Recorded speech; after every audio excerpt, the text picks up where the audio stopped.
This is a test of the emergency alert system.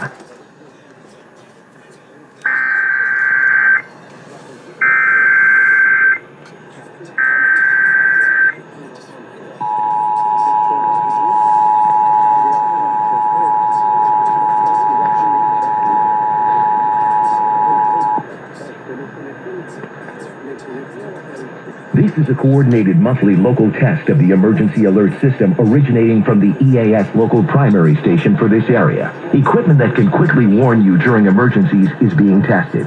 If this were an EAS actual emergency, such as a tornado, a toxic material release, nuclear plant accident, or other state or local emergency that affects your safety, official messages would have followed the alert tones.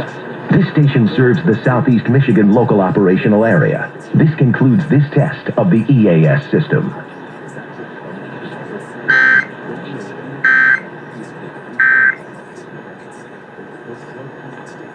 The party. The